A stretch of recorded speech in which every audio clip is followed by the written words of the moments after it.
오늘 우리들에게 주신 하나님의 말씀, 신약성경 고린도전서 15장 35절부터 44절까지 말씀입니다.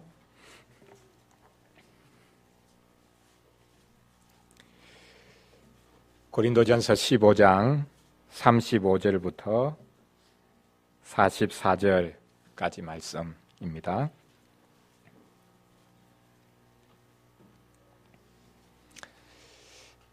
하나님의 말씀입니다.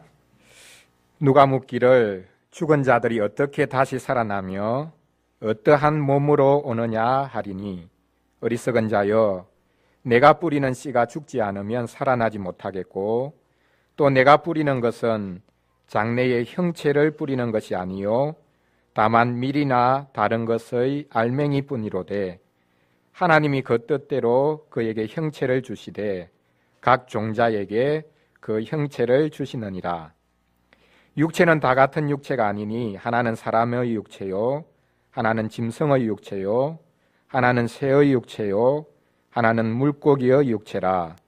하늘에 속한 형체도 있고 땅에 속한 형체도 있으나 하늘에 속한 것의 영광이 따로 있고 땅에 속한 것의 영광이 따로 있으니, 해의 영광이 다르고 달의 영광이 다르며 별의 영광도 다른데 별과 별의 영광이 다르도다. 죽은 자의 부활도 그와 같으니 썩을 것으로 심고 썩지 아니할 것으로 다시 살아나며, 욕된 것으로 심고 영광스러운 것으로 다시 살아나며, 약한 것으로 심고 강한 것으로 다시 살아나며, 육의 몸으로 심고 신령한 몸으로 다시 살아나나니, 육의 몸이 있은즉 또 영의 몸도 있느니라. 아멘. 우리 아들, 우리 딸을 제발 찾아주세요. 이것이 지금도 진도 팽목항에서 부러지고 있는 부모들의 탄식과 울부짖음입니다. 자식의 시신을 찾지 못한 부모들은 자기 자식을 2번 죽이는 것이라고 생각해서 절규하고 있습니다. 자식의 시신이 그 어둡고 차가운 바닷속에서 고기밥이 되었는지, 그 어디로 흘러가 버렸는지 몰라 안타까워하고 있습니다. 마지막까지도 자식의 시신을 찾지 못하면 그 부모들은 평생 가슴에 대못을 받고 살아갈 것입니다. 산자는 생명을 잃은 자들의 몸만이라도 찾아서 묻어주고 싶은 마음을 가지고 있습니다. 생명이 떠난 몸이라고 하더라도 그 몸을 찾지 못하면 살아있는 가족은 살아가지를 못합니다. 몸이라도 찾아서 묻어주어야 산자로서의 마지막 할 도리를 다 하는 것이라고 생각합니다. 오늘 본문은 우리가 이렇게 궁금해하는 사후의 몸의 상태에 관해서 말씀하고 있습니다. 몸의 부활을 믿지 않는 이들이 조롱하듯이 묻습니다. 부활이 있다고? 사람의 몸이 다시 살아난다고? 어떻게 부활하는데? 어떤 몸으로 부활하는데? 묻습니다. 오늘 본문 35절이 바로 이렇게 부활을 조롱하는 이들이 던진 2가지 질문을 우리에게 보여주고 있습니다. 첫째는 부활의 방식이 어떤 것이냐 하는 것이고, 둘째는 부활의 몸이 어떤 몸인가라는 것입니다. 본문에서 드디어 부활의 몸에 관해 언급하기 시작합니다. 지금까지 부활에 관해서 길게 말을 했지만 몸의 부활의 몸에 관해서 명시적으로 말하지는 않았습니다. 그런데 이제 부활할 몸, 그 몸의 상태에 관해 오늘 본문에서부터 언급하기 시작합니다. 오늘은 본문을 가지고 부활의 몸은 하나님께서 새롭게 창조하시는 신령한 몸이다 라는 주제로 말씀을 나누고자 합니다. 오늘 본문은 부활체의 본질에 관해서 말씀하고 있습니다. 첫째로 부활체는 새롭게 창조되는 몸입니다. 둘째로 부활체는 하늘에 속한 몸입니다. 마지막 세 번째로 부활체, 부활의 몸은 신령한 몸입니다. 첫째로 부활체는 새 창조의 몸이라는 것을 살펴보겠습니다. 사도 바울은 죽은 자들이 어떻게 살아나며 죽은 자의 몸이 어떤 몸이냐라는 비난 섞인 질문에 씨앗 이야기를 합니다. 농사철이 되면 농부가 씨앗을 뿌립니다. 예수님도 말씀하셨듯이 씨는 죽어야 합니다. 한 알의 밀알이 땅에 떨어져서 죽지 않으면 한 알 그대로 있고 죽어야 많은 열매를 맺는다라는 말입니다. 그렇습니다. 씨는 죽어야 열매를 맺습니다. 우리 어린 친구들은 언뜻 이 말이 이해가 되지 않을 것입니다. 씨가 살아야 열매를 맺을 수 있는데 어떻게 씨가 죽어버렸는데 열매를 맺느냐라고 생각할 것입니다. 여러분이 이미 아시듯이 씨앗은 세 부분으로 구성되어 있습니다. 씨앗의 핵심에 배가 있습니다. 이 배라는 한자는 아이를 배다 라는 뜻을 가지고 있습니다. 이 배가 자라서 열매를 맺습니다. 이 배를 둘러싸고 있는 것을 배유라고 부릅니다. 배의 젖, 배의 영양분 역할을 하고 있기 때문에 배유라고 부릅니다. 그리고 이 배와 배유를 둘러싸고 있는 껍질, 그것을 종피라고 부릅니다. 이 딱딱한 껍질이 배와 배유를 보호하는 역할을 합니다. 자, 이제 한 알의 씨가 땅에 심겨졌다고 해 보십시다. 종피가 어떻게 됩니까? 종피가 썩어야 합니다. 그래야 땅 속에 수분과 온갖 영양분이 배유와 배를 만날 수 있습니다. 이제 배에서 싹이 나옵니다. 처음에 배의 영양 역할을 했던 배유도 썩고 거름이 되어서 배의 양분이 되어 주어야 합니다. 그러면 싹이 자라서 줄기가 되고 잎이 되고 또한 나중에는 열매까지 맺는 것을 볼 수 있습니다. 씨는 이렇게 세 부분으로 구성되어 있기 때문에 사실 씨 전체가 완전히 썩어버리면, 죽어버리면 열매를 맺지 못합니다. 껍질과 또한 배유가 썩어서 이 배에서 나오는 싹, 그 싹에 영양분이 되어 주어야 결국 많은 열매를 맺을 수 있습니다. 어쨌든 열매는 씨가 죽어야만 맺을 수 있습니다. 이것은 당대 사람들이 흔히 잘 알고 있는 것이었습니다. 씨종자라는 말이 있죠. 예전에 보릿고개가 있을 때 다른 양식은 다 먹어도 씨종자만큼은 남겨두었습니다. 씨종자를 남겨두어야 그것으로 한 해 농사를 지을 수 있기 때문입니다.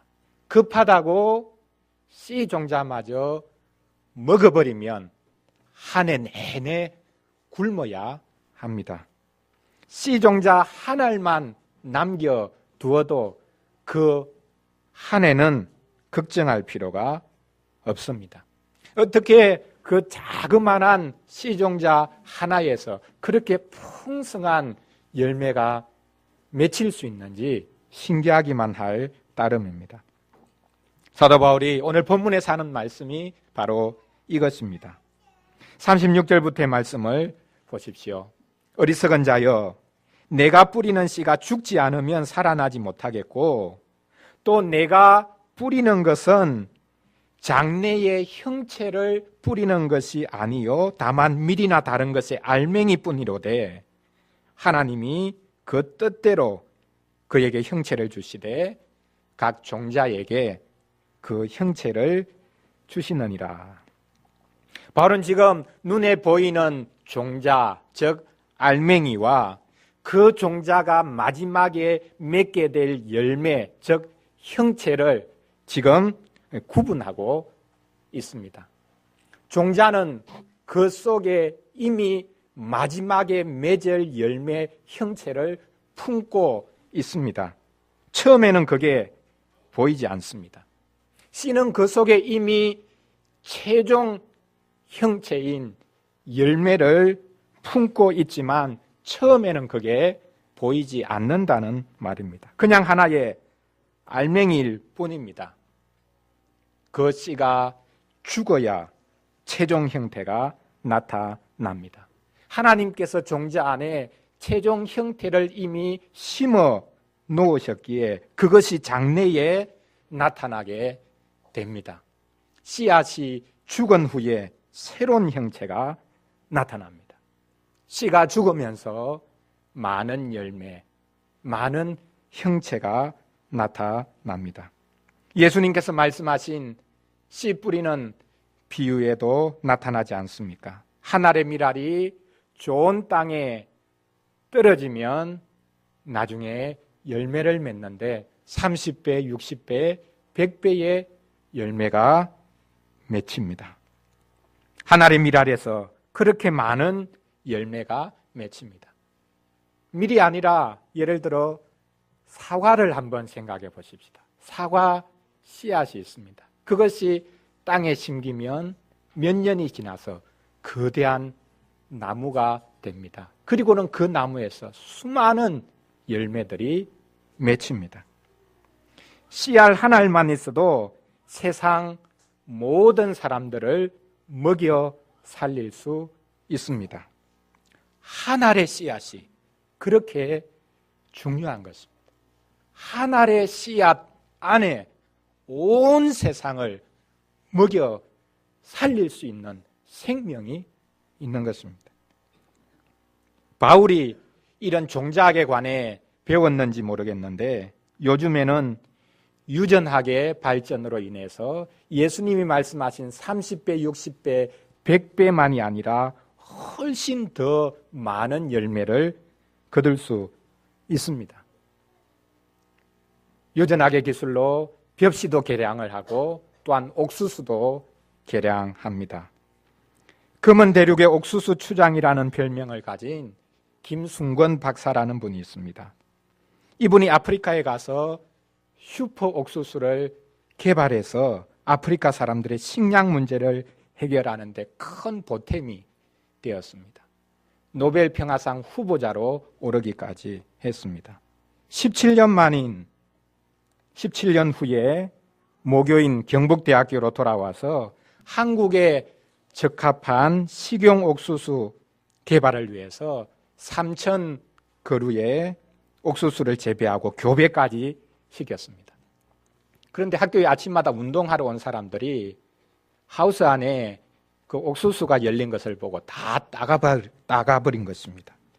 경찰이 이 사람들을 다 찾아냈습니다. 그 신품종 옥수수를 나누어 농부들에게 주어서 심었다면 1천만 명이 먹을 수 있는 옥수수를 10명이 다 먹어치워버린 것입니다. 이처럼 한 알의 씨앗이 품고 있는 생명이 무궁무진합니다. 하나님께서 그 씨앗 속에 장래에 맺을 형체를, 풍성한 형체를 심어 두셨습니다. 바울은 이것이 바로 부활을 보여주는 것이라고 말하고 있습니다. 씨앗이 죽으면 새로운 형체가 나타나듯이 우리 몸이 죽고 나면 새로운 몸, 부활의 몸이 나타난다는 것입니다.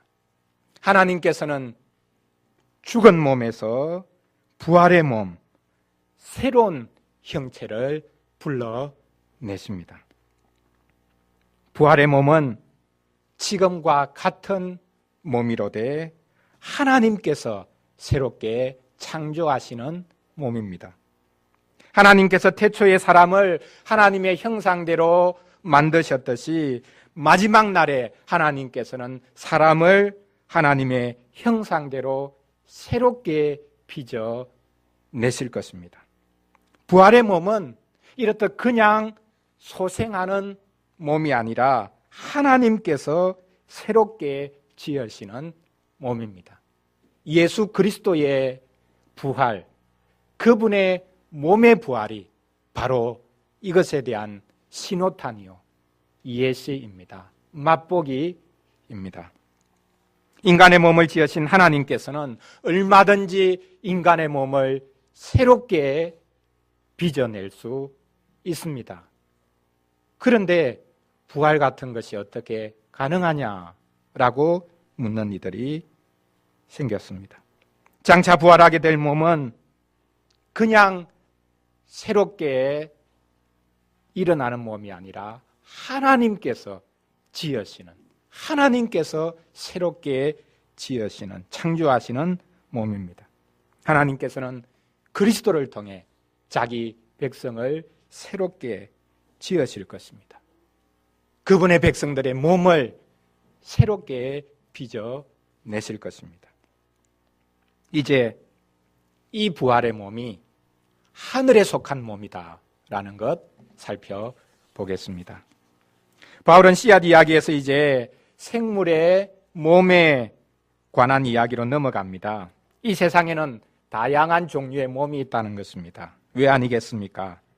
39절을 보십시오. 육체는 다 같은 육체가 아니니 하나는 사람의 육체요, 하나는 짐승의 육체요, 하나는 새의 육체요, 하나는 물고기의 육체라.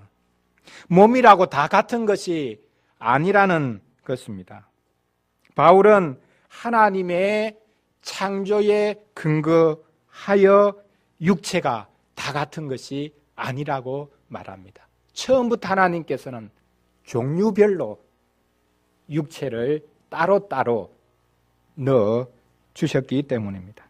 하나님께서 모든 생물의 몸을 구분하여 나누어 주셨기 때문입니다. 겉으로 보면 가죽이 있고 그 안에 살이 있고 마지막에 뼈가 있어서 다 같은 몸, 다 같은 육체라고 볼 수 있을지 모르겠지만 같은 차원에서 놓고 보면 안 됩니다. 다 다릅니다. 사람의 육체가 다르고 짐승의 육체가 다르고 새의 육체가 다르고 물고기의 육체가 다릅니다.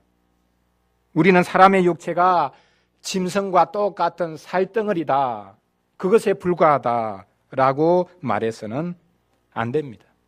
다릅니다. 뭐가 다릅니까? 다른 성분이 있습니까? 사람의 몸에는 짐승과 다른 특별한 성분이 있는 것입니까? 예전에는 동화 속에 사람과 짐승의 몸이 조합된 존재라든지 사람과 물고기의 육체가 조합된 존재들을 생각하곤 했습니다. 사람의 얼굴에 물고기의 몸을 가진 인어공주가 그 대표적인 경우일 것입니다. 사람의 얼굴에 짐승의 몸을 한 스핑크스도 그 대표적인 경우일 것입니다. 심지어는 신화 속에서는 신과 사람의 조합까지도 생각을 했습니다. 반신반인의 존재들 말입니다. 헤라클레스 같은 존재들 말입니다. 요즘에는 유전학이 발전해서 동화 속에서 나오는 이야기를 현실에서 경험할 수 있다, 그렇게까지 노력을 하고 있습니다. 종관유전학이라는 것이 대표적인 경우일 것입니다.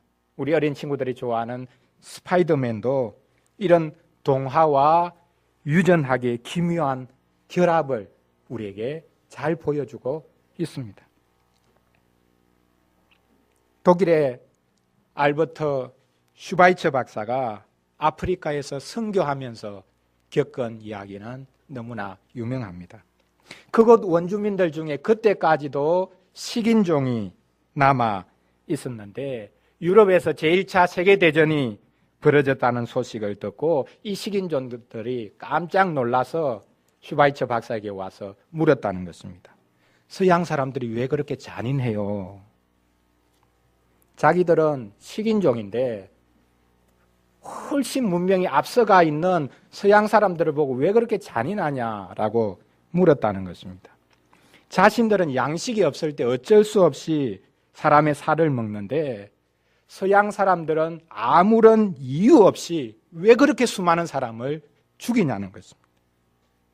사람의 살을 먹기 위해서, 양식으로 삼기 위해서 사육하는 것이 아니지 않느냐. 어느 것이 더 잔인한 것입니까? 식인종이 더 잔인한 것입니까? 아니면 아무 이유 없이 사람을 죽이는 서양인들이 더 잔인한 것입니까? 몸을 어떻게 대하느냐라는 것입니다. 하나님께서는 지상의 몸들을 각각 다르게 만드셨습니다. 하나님께서는 이 지상의 각각 다른 몸뿐만 아니라 하늘에도 여러 몸들을 만드셨습니다. 천체가 그것입니다. 해와 달과 별을 몸이라고 부를 수 있겠습니까? 천체라는 말을 통해 우리는 이미 몸이라는 표현을 쓰고 있습니다. 하나님께서는 천체에 각각 다른 영광들을 허락하셨습니다. 해의 광채가 다르고 달의 광채가 다르고, 물론 달은 스스로 광채가 있는 것이 아니라 해의 광채를 받아서 비추죠. 별과 별들의 광채가 또 다릅니다. 천체의 신비는 우리가 헤아릴 길이 없습니다. 우주의 신비가 헤아릴 길이 없다라는 것, 그것이 정반대 두 가지 해석을 낳습니다. 믿는 우리는 우주의 광대함을 보고 하나님의 전지전능하심, 그것을 봅니다. 하지만 믿지 않는 이들은 우주의 무한함을 보면서 오히려 하나님을 부인합니다. 우주 자체가 무한이지 하나님이란 존재는 있을 수가 없다. 하나님도 우주 속에 포함된 한 존재로 생각합니다. 어쨌든 우리는 우주의 광대함에 관해 알 필요가 있습니다. 최근에 역대 발견된 것 중에 가장 가까운 곳에 위치한 초고속 별이 발견되었다고 합니다. 그 별은 시속이 무려 160만 킬로미터라고 합니다. 여러분, 차량을 타보시면 시속 200km만 그 차가 달려도 아찔한데 이 별은 시속 160만 킬로미터라고 하니 상상을 초월합니다. 이 별이 어디 위치해 있는가? 은하계의 중심에서 6만 2천 광년 떨어져 있답니다. 상상도 못할 속도로 달리고 있는 별이 있고, 또한 상상도 못할 정도로 제일 가깝다고 하는데도 불구하고 은하계의 중심에서 상상도 못할 정도로 멀리 떨어져 있는 별이 있습니다. 우주가 얼마나 광대합니까? 과학자들에 의하면 지금도 우주는 계속해서 팽창하고 있답니다. 우주는 우리에게서 계속해서 멀어지고 있으며 그 속도는 점점 더 빨라진다는 것입니다. 자, 그렇다면 이것을 거꾸로 한번 뒤집어 보십시오. 계속해서 우주가 팽창하고 있다면 처음에는 이 우주가 어땠겠습니까? 아마 하나의 점으로부터 시작했는지 모르겠습니다. 우주는 처음에 한 점으로부터 시작했다라는 가설이 생길 수밖에 없습니다. 그것을 우리가 잘 아는 빅뱅이라고 부릅니다. 대폭발 말입니다. 그 대폭발에 의해서 이 우주가 생겨났고 지금도 계속해서 팽창하고 있다. 그렇게 과학자들이 믿고 있습니다. 바울이 이렇게 땅에 속한 형체만이 아니라 하늘에 속한 형체가 있다. 그리고 하늘에 속한 것들, 해와 달과 별들도 다 그 영광이, 그 광채가 각각 다르다라고 말합니다. 이것을 말하는 이유가 무엇입니까?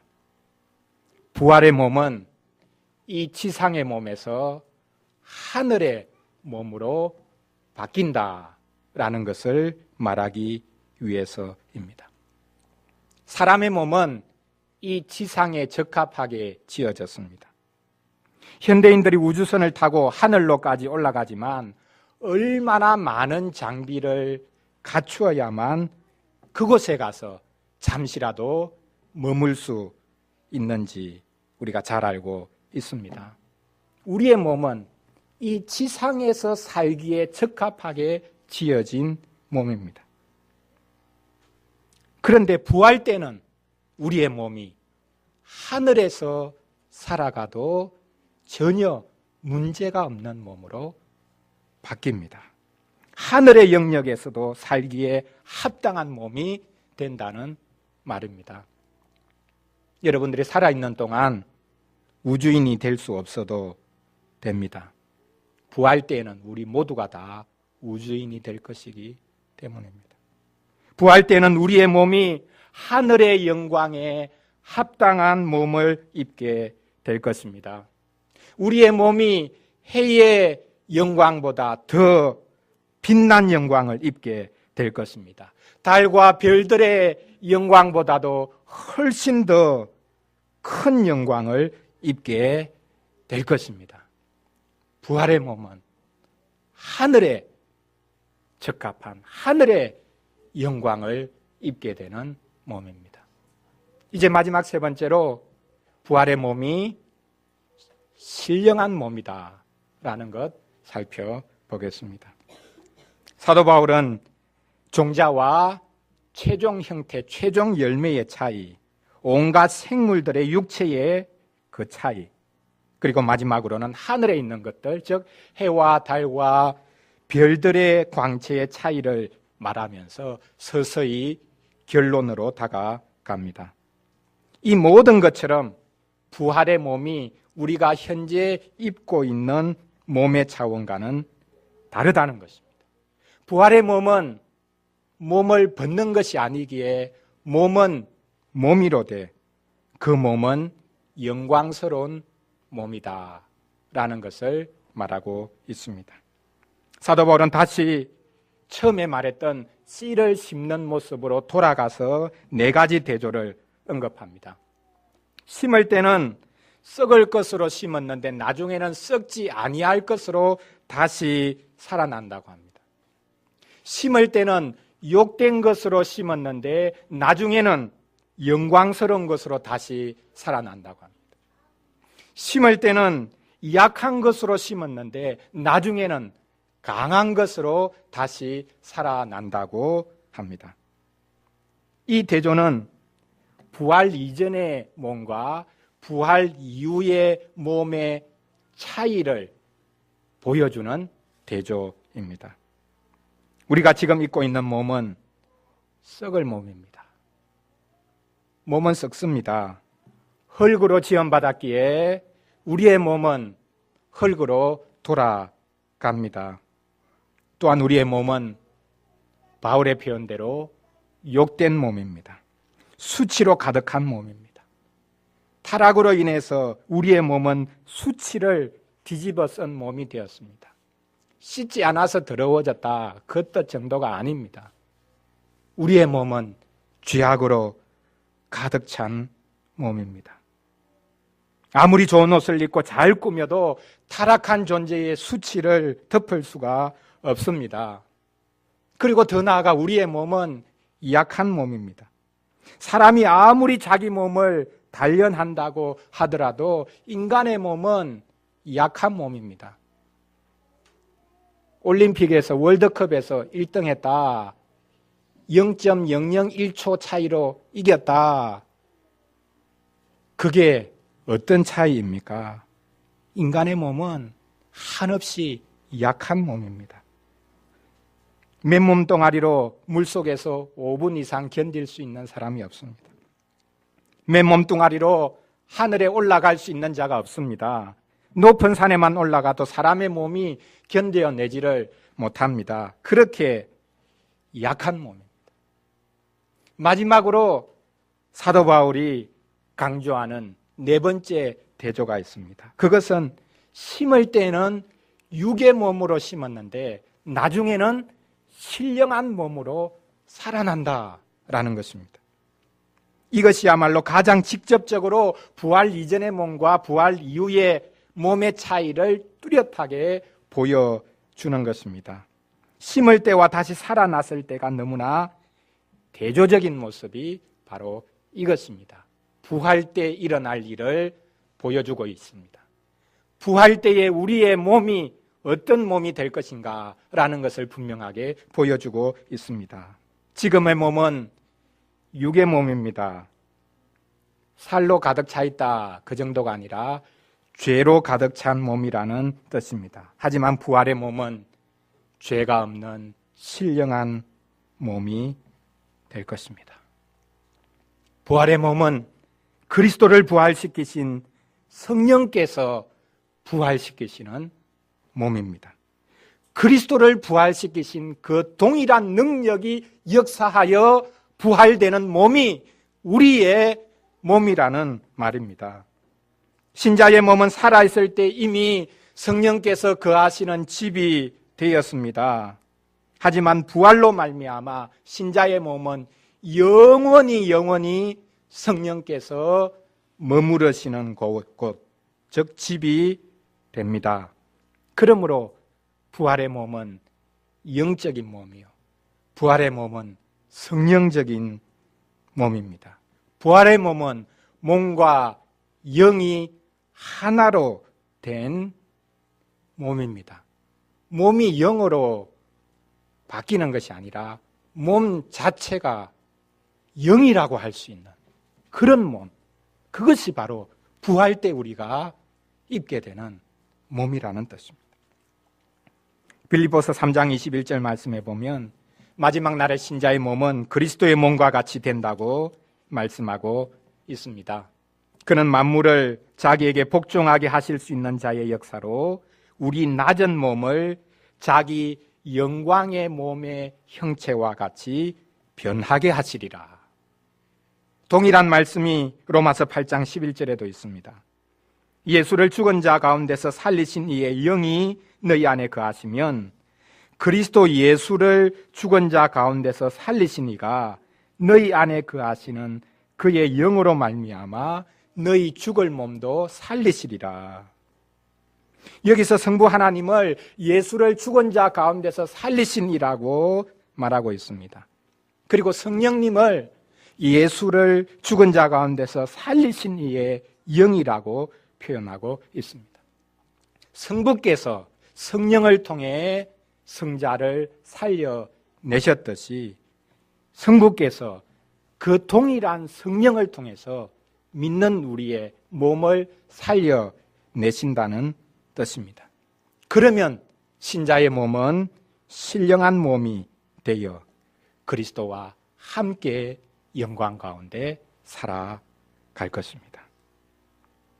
부활체는 신령한 몸입니다. 부활체는 성령적인 몸입니다. 우리가 성찬의 상에 참여하여 떡과 잔을 받기 전에 듣는 기도에 이것이 포함되어 있습니다. 모든 고난 가운데서도 머리를 들어서 우리 주 예수 그리스도를 바라보게 하여 주시고 우리 주님께서 하늘에서 다시 오셔서 우리의 낮은 몸도 주님의 영광스러운 몸과 같이 변화시켜 주시고 우리를 주님께로 영원히 데리고 가실 것을 기다리게 하여 주시옵소서. 성찬의 떡과 잔은 우리의 몸을, 우리의 낮은 몸을 하늘에 계신 주님의 몸과 연결시켜 줍니다. 성찬의 자리가 얼마나 영광스러운 자리인가 하는 것을 알 수 있습니다. 사랑하는 성도 여러분, 사도 바울은 부활의 몸이 얼마나 영광스러운 몸이 될 것인지를 말했습니다. 그것을 해설하기 위해서 세 가지 차이를 말했습니다. 그런데 사도 바울이 종자와 열매의 차이, 각종 생물들의 그 육체의 차이, 천체의 영광의 차이, 이런 것들을 통해서 그것들을 잘 관찰하고 난 다음에 부활이 있겠구나, 부활 때에 그 몸은 새로운 몸이 되겠구나라는 것을 유추한 것이 아닙니다. 그리스도의 부활은, 또한 그분에 속한 신자의 부활은 이 세상에 있는 그 어떤 것으로 유추하거나 유비할 수 있는 것이 아닙니다. 우리가 부활절에 계란을 나눠 먹기도 하는데 계란을 통해 부활이 유추되는 것이 아닙니다.